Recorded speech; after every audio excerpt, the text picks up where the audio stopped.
ಹೌದಾ ಹನುಮಂತಣ್ಣ, ಎಂತ ಸಿಹಿ ಸುದ್ದಿ ತಂದಿದ್ದೀರಾ. ನಿಮ್ಮ ಬಾಯಿಗೆ ಸಕ್ಕರೆ ಹಾಕಬೇಕು. ಹೌದು ಸಾವಿತ್ರಮ್ಮ, ಕೊನೆಗೂ ದೇವ್ರು ಕಂಡುಬಿಟ್ಬಿಟ್ಟ. ನಮ್ಮ ಪಾರ್ವತಿ ಹೊಸ ಮನೆ ಏರೋ ಕಾಲ ಹತ್ರ ಬಂದ್ಬಿಡ್ತು. ಆದರೆ ಇದನ್ನೆಲ್ಲ ನೋಡೋದಕ್ಕೆ ಅವಳೇ ಇಲ್ವಲ್ಲ ಅನ್ನೋದೇ ನೋವು.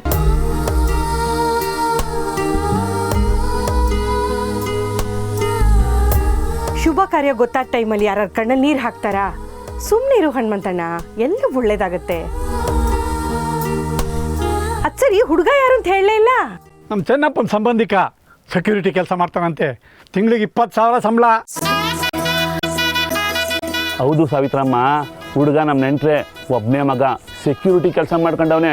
ಹೊಟ್ಟೆ ಬಟ್ಟೆಗೆ ಏನು ತೊಂದರೆ ಇಲ್ಲ. ನಮ್ಮ ಪಾರುನ ತುಂಬ ಚೆನ್ನಾಗಿ ನೋಡ್ಕೊಂತಾನೆ. ಎಲ್ಲಿ ಹುಡುಗನ ಫೋಟೋನೇ ತೋರಿಸಿಲ್ಲ?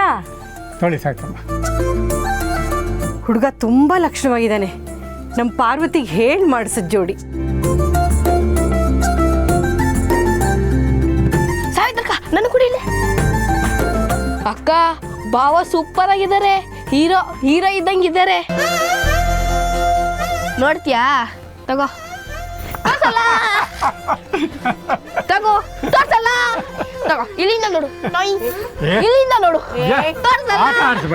ತಗೋ, ತೋರ್ಸಲ್ಲ.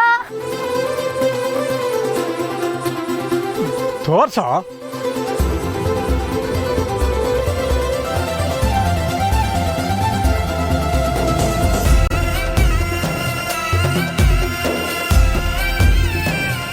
ಏನಮ್ಮ ಪಾರ್ವತಿ, ಹುಡುಗ ಇಷ್ಟ ಆದ್ನಾ? ನಿನ್ನಿಷ್ಟನೇ ನನ್ನಿಷ್ಟ ಅಪ್ಪ. ಓಹೋ, ಹಾಗಾದ್ರೆ ನಾಳೆಯಿಂದ ಮದುವೆ ಕೆಲಸ ಶುರು.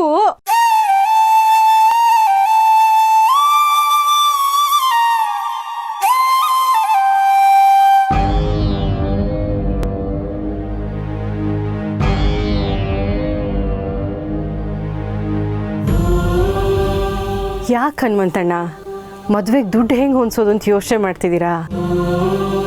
ಅಖಿಲಮ್ಮ ನಿಮ್ಮ ಕೈ ಬಿಡೋದಿಲ್ಲ. ಅದು ಅಲ್ಲದೆ ನಾವೆಲ್ಲ ನಿಮ್ಮ ಜೊತೆಗಿದ್ದೀವಿ. ಯಾಕೆ ಚಿಂತೆ ಮಾಡ್ತೀರಾ? ನನಗೂ ಅದೇ ಧೈರ್ಯ. ಏನು ಎಲ್ಲರೂ ತುಂಬ ಖುಷಿಯಾಗಿದ್ದೀರಾ? ಹೌದು ಯಜಮಾನ್ರೆ, ನಮ್ಮ ಪಾರ್ವತಿಗೆ ಒಂದು ಸಂಬಂಧ ಬಂದಿದೆ. ಓ, ಇಸ್ ಇಟ್? ಕಂಗ್ರ್ಯಾಟ್ಸ್ ಪಾರ್ವತಿ. ನಿನಗೆ ಹುಡುಗ ಇಷ್ಟ ಆದ್ನಾ? ಸಾರ್ಥಿ, ಹುಡುಗನ ಬಗ್ಗೆ, ಅವ್ರ ಫ್ಯಾಮಿಲಿ ಬಗ್ಗೆ ಎಲ್ಲ ಸರಿಯಾಗಿ ತಿಳ್ಕೊಂಡಿದ್ದೀರಾ ಅಲ್ವಾ? ಯಾಕೆಂದರೆ ನಮ್ಮನೆ ಹುಡುಗಿ ಅಲ್ಲಿ ಹೋದಾಗ ಖುಷಿಯಾಗಿರಬೇಕು.